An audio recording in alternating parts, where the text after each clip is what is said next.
Shalom, senang kembali bersama dalam program Deep Talk with Pastor. Dan pada kesempatan yang luar biasa ini, kita akan melanjutkan tadarusul Alkitab kita dari kitab Yeskiel, pasal yang ke-9 kalau tidak salah ya saudara ya. Dan seperti biasa sebelum kita mulai, saya mengajak kita untuk berdoa terlebih dahulu.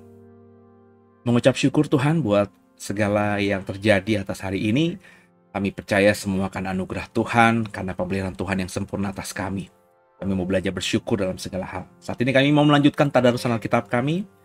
Berikan hikmat-Mu kepada kami, berikan terang-Mu kepada kami, rema-Mu kepada kami, sehingga ayat-ayat yang kami baca sebentar menjadi terang, menjadi jelas, dan kami akhirnya mengerti, memahami bagaimana kami harus bersikap dalam sepanjang sisa hidup kami, sehingga apa yang kami lakukan nanti itu bisa menyenangkan Tuhan di atas segala-galanya. Jangan satupun kami yang kau lalui, kami siap diberkati. Haleluya. Amin. Sudah siapkan Alkitab kita masing-masing ya. Kita coba buka Yeskiel pasal yang ke-9. Kami perlukan keajaiban-Mu.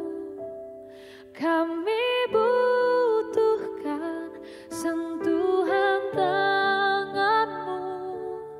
Kami tak dapat jalan sendiri. Kami perlu Kau, Tuhan.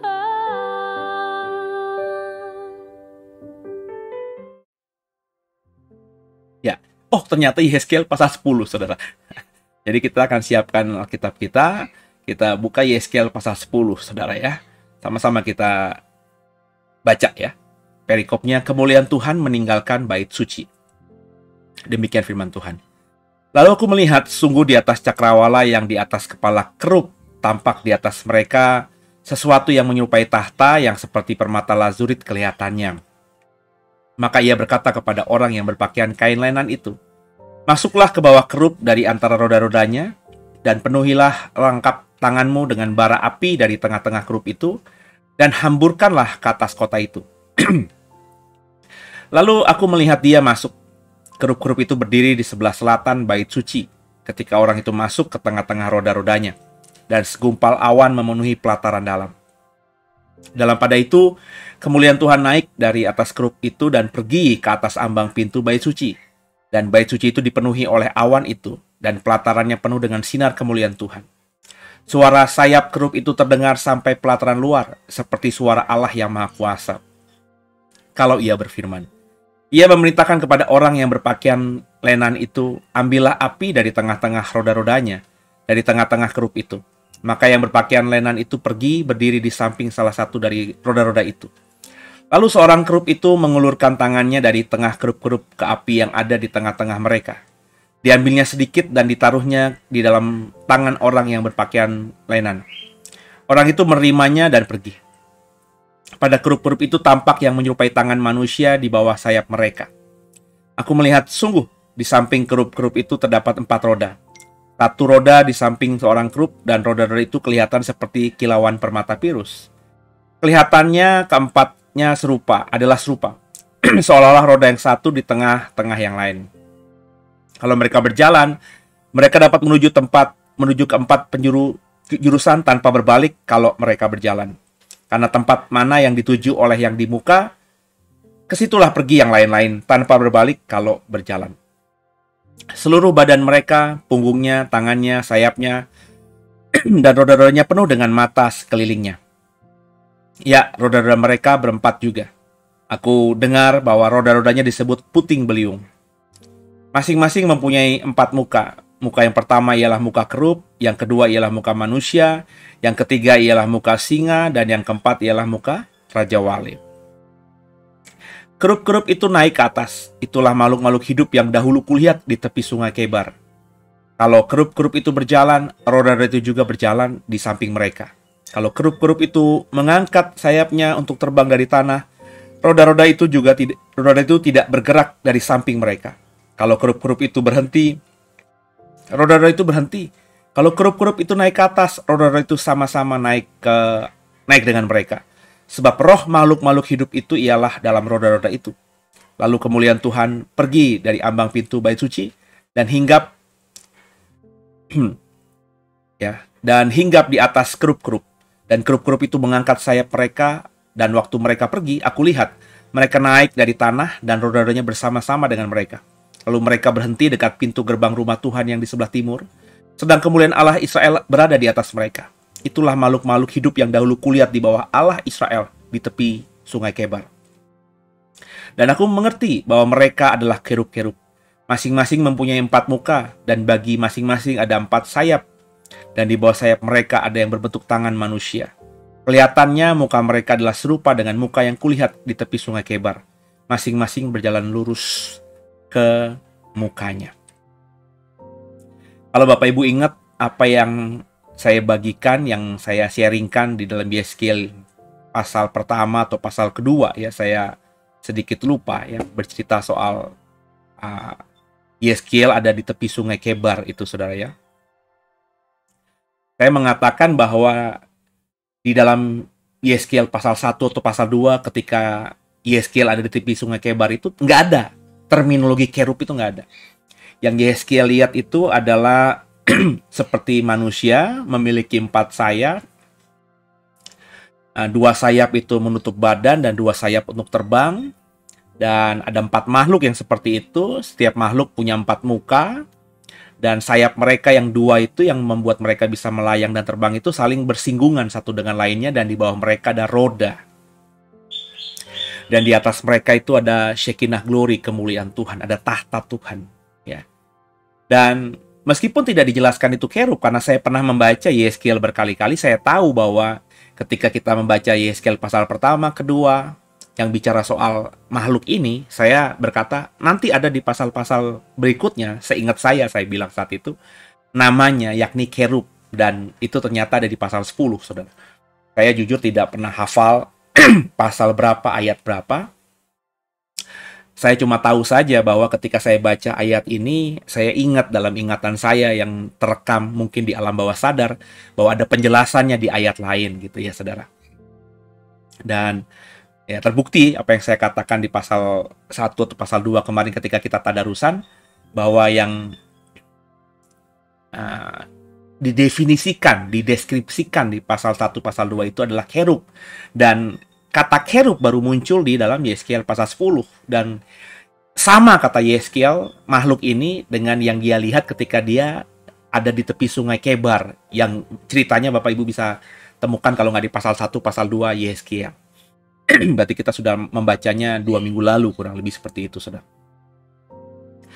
Kekasih Tuhan, bahwa apa yang kita baca dari ayat-ayat ini kembali menegaskan bahwa apa yang saya katakan di dalam beberapa tadarusan yang lalu, bahwa yang disebut kerub itu bukan sekedar malaikat. Sebab kalau orang ditanya soal kerub, maka biasanya yang diingat orang itu adalah malaikat yang menjaga bagian sebelah timur dari Taman Eden. Karena ketika Adam dan Hawa diusir keluar dari Taman Eden, kemudian pintu masuk dari wilayah timur itu dijaga oleh kerub dengan pedang yang bernyala-nyala. Sehingga Adam tidak punya kesempatan untuk masuk lagi ke Taman Eden dan memakan buah dari pohon kehidupan itu. Kerub atau kerubim itu juga diingat banyak orang Kristen, makhluk yang dipahat, yang dibuat demikian rupa, yang kemudian ditaruh di atas tabut perjanjian, ya, di mana sayap mereka saling bersinggungan begitu. Ya, Bapak Ibu nanti bisa googling saja, misalnya tabut perjanjian, ya, itu ada visualisasi yang dibuat oleh banyak ilustrator tentang bagaimana sih gambaran dari tabut perjanjian itu. Kalau kita baca Alkitab di dalam pembuatan atau deskripsi Alkitab soal tabut perjanjian, kan kita tidak bisa mengimajinasikannya ya, karena ya cuma kata-kata, kecuali saudara memang berimajinasi tinggi gitu ya. Nah, kalau saudara nggak bisa mengerti, tinggal googling aja di internet, banyak gitu ya, tabut perjanjian, maka kurang lebih ada banyak ilustrasi-ilustrasi yang dibuat oleh orang yang berusaha untuk menggambarkan lah ya, secara visual, secara gambar, bagaimana sebenarnya tabut perjanjian waktu dulu dibuat oleh Musa, dan tempat di mana Tuhan bertahta begitu. Yaitu ada dua malaikat gitu ya yang saling menudungi tabut perjanjian karena di situ ada kemuliaan Tuhan. Jadi kalau orang ditanya kerub itu ya penjelasannya kurang lebih seperti yang saya gambarkan tadi. Tapi Yeskiel ternyata mendeskripsikan kerub itu lebih detail lagi daripada apa yang kita baca misalnya di dalam kitab Kejadian atau kitab Keluaran atau Imamat yang mendeskripsikan soal tabut perjanjian di mana di atasnya ada kerub itu. Kerub di Yeskiel bagi saya itu gambaran dari kendaraan ya, kereta ilahi saya bilang di dalam pembahasan beberapa tadarusan yang sebelumnya soal apa yang dilihat oleh Yeskiel di tepi sungai Kebar itu. Karena memang pertama 4 makhluk ya. Kemudian juga sayap-sayap mereka saling bersinggungan. Bapak bisa ngebayangkan imajinasi kereta. Kereta itu kan berarti persegi panjang. Ada 4 sudut. Nah, itu setiap sudutnya terdapat satu kerub. Di mana mereka saling terkait karena masing-masing sayap mereka itu bersinggungan atau bersentuhan. Keempat kerub yang ada di 4 sudut itu mereka menjadi satu kesatuan karena sayap mereka itu saling bersinggungan, menyentuh satu dengan lainnya, sehingga benar-benar membentuk 4 persegi panjang atau kalau dimensinya berbentuk seperti kereta atau balok begitu, saudara. Dan kita dijelaskan juga di bawah mereka, di bawah keempat makhluk itu ada roda. Jadi Bapak bisa bayangkan ada kereta yang 4 sudutnya itu roda ya, berarti kereta yang cukup besar. Karena kalau kita membayangkan kereta biasa atau delman gitu hanya 2 roda kan biasanya. Nih kalau kereta besar itu ya 4 roda. Nggak tahu nanti kalau Pangeran Charles ditahbiskan jadi raja ya, apakah nanti naik Rolls Royce, Bentley atau naik kereta kerajaan begitu. Dan saya yakin kalau dia naik kereta kerajaan, maka rodanya pasti nggak mungkin 2, tapi paling sedikit 4. Ya, kereta-kereta kerajaan itu raja-raja Jawa juga punya kereta, itu biasanya rodanya 4, saudara. Ya, dan Alkitab mengatakan juga bahwa di atas kerub-kerub itu, di atas kereta ilahi itu ada tahta dan ada yang maha kuasa duduk di atasnya. Dan itu menggambarkan bahwa yang menaiki atau yang berada di atas kerub-kerub itu adalah Tuhan sendiri. Jadi makanya saya menafsirkan kerub itu adalah kendaraan, atau kalau nggak mau disebut kendaraan ya karena saudara tidak sepakat dengan imajinasi saya bahwa kerub itu adalah kereta seperti yang saya paparkan tadi. Kerub itu adalah makhluk rohani yang paling dekat dengan tahta Tuhan. Sebab dalam Yeskiel 10 ini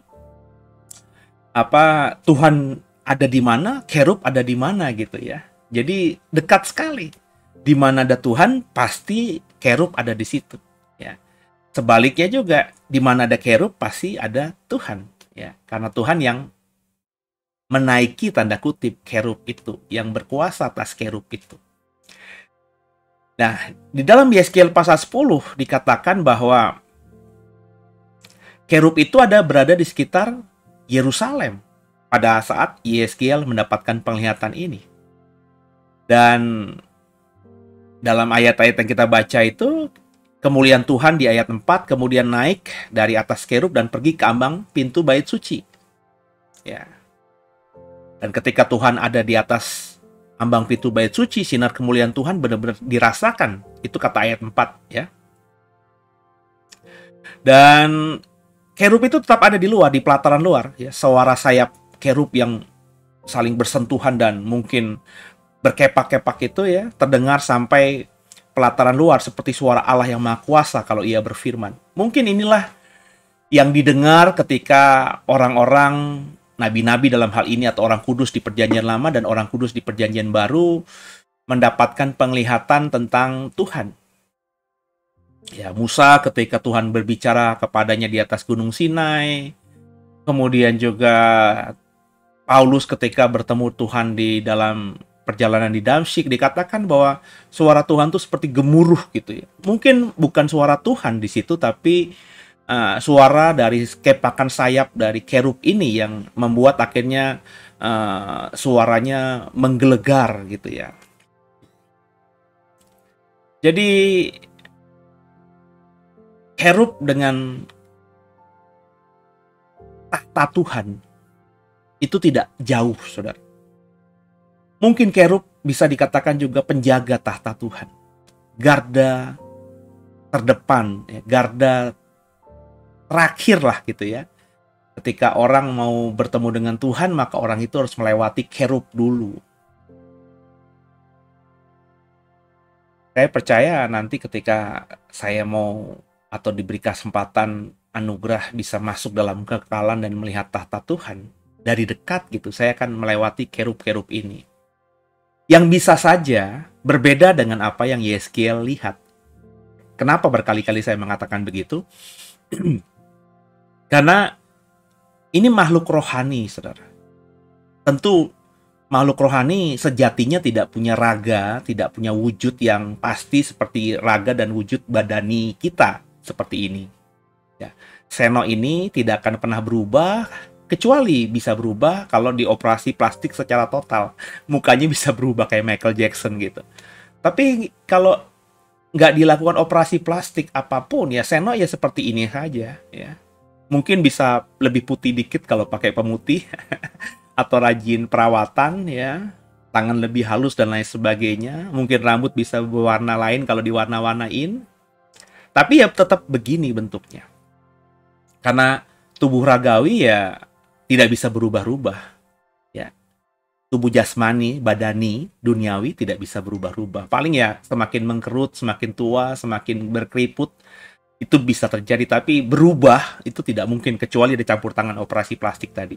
Ada dewa yang namanya dokter bedah plastik.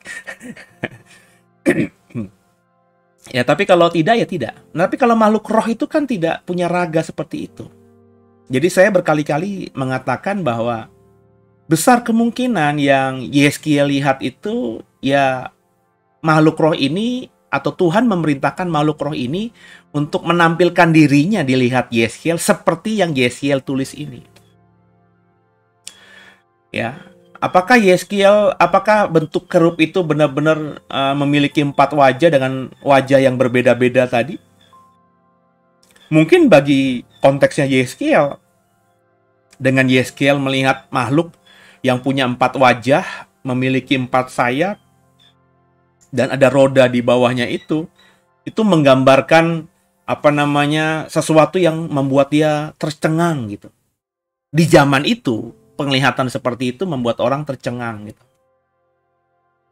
Tapi kalau jujur bagi saya ya, kalau saya diperlihatkan dalam konteks saya yang hidup sebagai manusia modern, kita yang hidup sebagai manusia modern, terus diperlihatkan misalnya dalam mimpi bentuk kerub. Kalau saya lihat kerub yang seperti wujudnya digambarkan Yeskiel ini,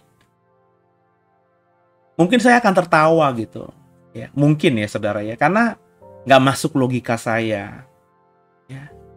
Malah kayak gimana gitu. Jadi saya sangat yakin yang namanya makhluk-makhluk rohani, meskipun dikatakan secara detail oleh penulis Alkitab seperti A, B, C, D, sesuai pengalaman mereka bertemu dengan makhluk rohani itu, wujud asli dari makhluk rohani itu tidak ada. Kecuali kita nanti sudah dalam dimensi tubuh kemuliaan, tubuh rohani kita lebih kuat, mungkin kita akhirnya bisa membedakan gitu. Bisa melihat dengan terang karena sama-sama makhluk rohani. Tapi kalau kita masih berbeda dimensi, saya rasa mereka ya makhluk rohani itu tidak akan bisa kita deskripsikan meskipun kita bisa melihat mereka. Karena bisa saja yang kita lihat itu adalah ya tampilan mereka yang ingin mereka tunjukkan kepada kita. Gini deh, kalau kita ngomongin makhluk rohani malaikat itu agak susah gitu ya. Karena itu adalah yang kudus gitu ya. makhluk kudus ya, sehingga manusia itu agak gimana gitu kalau bicara soal malaikat. Tapi kalau misalnya makhluk rohani yang tidak kudus, roh jahat lah, taruhlah begitu. Bapak Ibu bisa perhatikan, roh jahat itu kan roh yang sama ya, dalam artian roh yang memberontak kepada Tuhan, roh yang berniat jahat dan lain sebagainya. DNA-nya roh jahat itu sama. Tapi coba perhatikan, apakah ada kesamaan deskripsi roh-roh jahat yang misalnya diceritakan oleh orang Jawa dengan orang Sumatera gitu? Atau orang Bali dengan orang Jawa? Atau kalau kita mau ekstrim, coba perhatikan cerita-cerita film horor aja soal setan-setanan itu loh, saudara. Setannya Hollywood dengan setannya Bollywood beda. Setannya Hollywood dengan setannya Indonesia, film-film Indonesia beda. Setannya Hollywood dengan hantu-hantu Thailand yang juga kadang-kadang serem itu beda. Hantu-hantu Jepang beda, saudara. Ya, padahal mereka sama-sama roh jahat. Kenapa mereka kok dijelaskan oleh orang Amerika, orang Barat, orang India, orang Jepang, mungkin orang Amerika Selatan, orang Afrika, dengan orang Asia seperti orang Indonesia dan Thailand, kok wujudnya beda-beda? Yaitu karena pemahaman kita atau budaya kita yang memang berbeda. Jadi mereka itu menampilkan diri ketika mau dilihat oleh kita dengan sosok yang bisa dimengerti oleh budaya kita. Nangkap ya, saudara ya? Ya. Jadi ya seperti itu. Makanya nggak mungkin saudara ketemu pocong di Amerika. Aku yakin nggak mungkin, saudara. Nggak mungkin saudara ketemu genderuwo di Inggris gitu, saudara. Atau ada orang Inggris asli bikin cerita horor dan gambarin setan seperti genderuwo atau sundel bolong, atau suster ngesot, atau kuntilanak, atau yang namanya pocong. Nggak mungkin, itu hanya ada di ranah orang yang berbudaya Indonesia. Karena memang kental sekali. Itu tercipta karena budaya kita, saudara. Nangkap ya? Nangkap ya? Jadi, saya percaya Yeskiel melihat sesuatu yang nyata, yang benar. Dan dia gambarkan sebagai kerub. Bentuknya Bapak Ibu bisa baca lagi nanti pasal 10 ini dan juga pasal 1 atau pasal 2 ketika Yeskiel diperlihatkan 4 makhluk ketika dia ada di tepi sungai Kebar. Baca lagi nanti. Saya percaya, saya tidak berkata Yeskiel sedang menipu kita, enggak. Cuma apa yang Yeskiel lihat itu, yang Yeskiel gambarkan dan akhirnya kita baca hari ini di Yeskiel pasal 10 ini, bisa saja, besar kemungkinan bukan itu wujudnya. Karena yang Yeskiel lihat, yang kita sebut kerub kan tuh makhluk rohani. Yang memang Alkitab mengatakan ya tidak berwujud, roh adanya gitu loh, saudara. Ya. Makanya saya selalu berkata, Yesus, Tuhan ketika mau menjadi manusia supaya bisa dilihat manusia, dia harus mengambil wajah, wujud manusia. Ya. Namanya Yesus. Ya. Pertanyaannya, apakah Yesus yang sejati dalam artian Tuhan itu yang dalam bentuk roh itu dan sudah ada sejak Alfa dan Omega, dialah yang menciptakan segala-galanya, itu berbentuk seperti Yesus ketika menjadi manusia? Kan tentu tidak, saudara. Nah, tapi apakah kita nanti bisa mengenal Yesus ketika kita sudah ada dalam tubuh kemuliaan di Yerusalem baru nanti? Bisa. Karena kita akan berada di frekuensi yang sama dengan dia sebagai makhluk rohani. Sehingga kita bisa melihat, oh ternyata itu Yesus. Tapi apakah wajah Yesus yang akan kita lihat nanti di Yerusalem baru, di dalam kekekalan kita bersama dengan dia, itu adalah wajah Yesus yang sama seperti yang ketika lahir di bumi ini? Saya yakin tidak. Presisi. Bahkan gambar Yesus yang sekarang kita tahu dan di rumahmu atau di gerejamu ada gambarnya atau lukisannya, itu juga Bapak Ibu jangan percaya itu wajah Yesus yang sebenarnya. Itu bukan wajah orang Timur Tengah atau orang Palestina atau orang Israel. Itu wajah dari orang Eropa, ya, atau mungkin juga ya wajah orang Yahudi yang sudah kawin campur dengan ras orang Eropa gitu. Tapi ras Afrika, ras Asia, kan Timur Tengah itu kan, Palestina itu kan ada di wilayah Asia Afrika kan, ya, Afrika gitu ya saudara ya. Apakah seperti itu ya wajahnya gitu? Apakah seperti itu ras orang asli Palestina atau Israel itu? Tentu tidak ya. Jadi ya gambar-gambar yang sekarang saja patut dipertanyakan, karena muka Yesus yang sekarang itu ya lebih didominasi oleh pengaruh dari Leonardo da Vinci, karena dialah yang melukiskan atau menggambar perjamuan terakhir yang terkenal itu, yang replika-replikanya kita temukan di banyak lukisan dan juga arsik ya, bukan arsik ya, apa tuh yang benang sulam itu saudara, karena zaman saya kecil ibu saya sering pakai benang wol begitu ya buat karya, dengan nanti ketika jadi kayak perjamuan terakhir atau Yesus lagi berdoa di Getsemani. Apakah wajah asli Yesus seperti itu? Saya tidak sangat yakin seperti itu. Itu wajah orang Eropa, dan Leonardo da Vinci sebagai orang yang dari Eropa tentu ya melukiskan Yesus dengan apa yang dia pahami sebagai orang Eropa.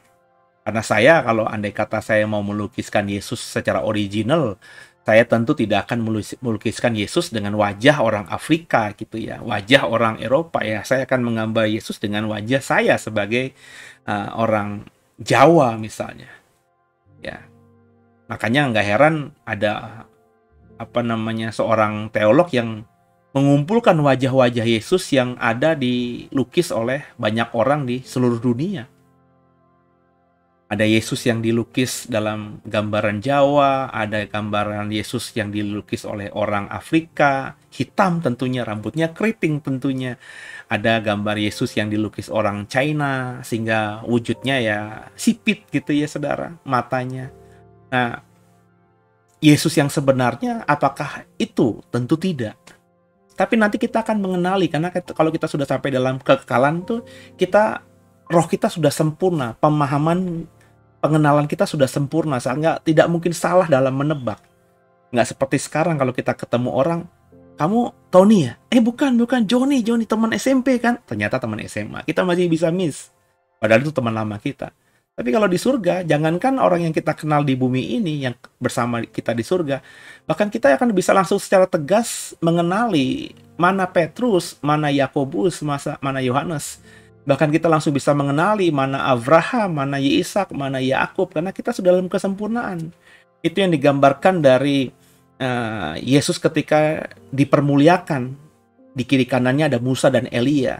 Petrus, Yakobus, Yohanes, ketiga murid ini langsung mengenali bahwa Yesus didampingi oleh Elia dan Musa. Dari mana mereka tahu itu Elia? Dari mana mereka tahu itu Musa? Apakah Musa dan Elia ketika memperlihatkan diri kepada tiga murid terdekat Yesus ini berkata, lihat ini KTP-ku, aku Musa, aku Elia? Tentu tidak. Terus mereka pakai name tag gitu besar-besar, Musa, Elia. Tentu hal yang konyol. Tapi murid-murid bisa langsung tahu itu Musa atau Elia. Kenapa? Karena murid-murid sedang berada dalam Shekinah glory, kekudusan. Dan ketika kita nanti dalam Yerusalem baru tempat yang sangat kudus. Jadi pengenalan tuh sempurna. Adam pun bisa kita langsung kenali. Ya. Habel pun bisa kita langsung kenali. Padahal mereka itu sama kita berapa ribu tahun kalau ngomongin Alkitab. Kalau kita ngomongin ilmu pengetahuan bisa berapa juta tahun mereka bedanya dengan kita. Karena tadi kita sudah dalam kesempurnaan. Bukan lagi roh ragawi yang penuh dengan kelemahan atau kekurangan. Kita sudah dalam tubuh kemuliaan. Nangkep ya saudara ya?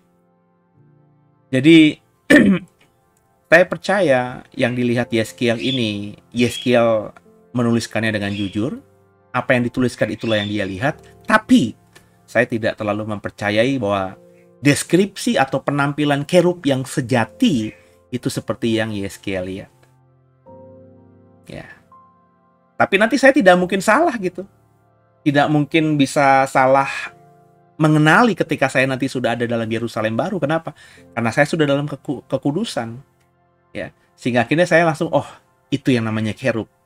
Meskipun mungkin saya masih ingatan saya di bumi ini, bahwa saya pernah membaca Yeskiel 10, kerub itu punya roda, ya. Kerub itu adalah gabungan dari 4 makhluk yang berbeda-beda, masing-masing punya 4 kepala. Tapi ketika saya nanti lihat Yerusalem baru, meskipun tidak sama deskripsinya dengan apa yang saya baca di Yeskiel, saya tahu inilah kerub. Dan akhirnya saya dengan kesempurnaan memahami kenapa kerub yang saya lihat di Yerusalem baru nanti itu wujudnya beda dengan apa yang Yeskiel gambarkan. Ya. Kenapa saya ketika nanti bertemu Yesus di dalam Yerusalem baru, di mana saya dalam kekudusan Tuhan, itu ternyata Yesusnya berbeda dengan gambar Yesus yang saya lihat ada di gambar-gambar pembatas Alkitab atau lukisan-lukisan perjamuan terakhir. Saya tidak heran nantinya. Ya. Jadi Bapak Ibu, intinya saya ingin mengatakan bahwa dengan kita membaca Yeskiel 10, kita tahulah gambaran kerub itu seperti apa. Dan kalau kau membaca apa yang Yeskiel gambarkan, kerub itu benar-benar luar biasa dalam konteksnya Yeskiel. Sesuatu yang nggak mungkin, yang nggak ada dalam kehidupan orang-orang zaman itu. Ya. Sesuatu yang di luar nalar dan akal, sehingga Yeskiel begitu mengagumi dan mengagungkan kerub itu. Dan kita hari ini pun masih seperti itu. Tapi di atas segala-galanya, jangan kita langsung fokus ke sana. Mungkin itu juga yang membuat saya akhirnya tertahan untuk mengpublish kolaborasi saya dengan seorang teman di masa lalu, seorang ilustrator atau kartunis yang menggambarkan kerub seperti yang saya pahami. Jadi saya menjabarkan kerub itu begini-gini menurut bahasa saya, tolong gambarkan. Sebenarnya sudah sampai pada satu gambar yang setengah jadi atau 3/4 jadi, tinggal di coloring saja, diwarnain dan dimaniskan saja. Tapi entah kenapa proyek ini terhenti. Ya, mungkin saja karena ya saya sekarang berpikir dengan apa yang saya imani hari ini yang saya bagikan kepada saudara. Mungkin saja ya Tuhan ingin menegaskan bahwa kerub itu ya nggak seperti itu gitu. Itu kerub yang Yeskiel lihat dalam keterbatasannya sebagai manusia. Tapi yang ingin saya katakan bahwa kerub itu adalah makhluk yang sangat dekat dengan Tuhan. Digambarkan Yeskiel seperti kereta ilahi. Di mana ada kerub, pasti Tuhan ada. Di mana ada Tuhan, kerub pasti ada. Maka ketika kerub menjaga Taman Eden, itu gambaran dari Tuhan sebenarnya ada di Taman Eden. Ketika kerub ada di atas tabut perjanjian, itu menandakan bermakna ya Tuhan memang hadir di dalam tabut perjanjian. Sekarang ini saudara, yang saya ditaruhkan hati oleh Tuhan untuk sampaikan ini kepada saudara. Tuhan ingin dalam Yeskiel 10 ini kita menjadi kerubnya Tuhan. Sehingga kalau kita kerubnya Tuhan, maka Tuhan pasti hadir dalam hidup kita. Kalau kita nggak mau jadi kerubnya Tuhan, jadikanlah rumahmu sebagai kerubnya Tuhan. Jadikanlah kantormu sebagai kerubnya Tuhan. Jadikanlah tempat bisnismu seperti kerubnya Tuhan. Kerub itu apa? Kerub adalah kendaraan ilahi. Tentu yang kudus, yang suci, yang tak bercacat celah. Maka kalau kita mengkondisikan rumah kita, tempat kerja kita, tempat bisnis kita, apapun yang ada di sekitar kita itu kudus, maka kemuliaan Tuhan pasti ada. Dan kalau kemuliaan Tuhan pasti ada dan berkuasa, berkat nggak usah diminta, pasti akan kita rasakan dengan sungguh. Semoga diberkati ya saudara. Semoga tadarusan Yeskiel 10 ini menjadi berkat buat semua kita. Dan saya berharap semua juga mengalami berkat Tuhan yang luar biasa. Dan kalau sudah diberkati, jangan lupa di subscribe, di like, di share link ini sehingga banyak orang nanti yang lebih mengenal program ini dan jadi berkat. Seperti itu ya saudara ya.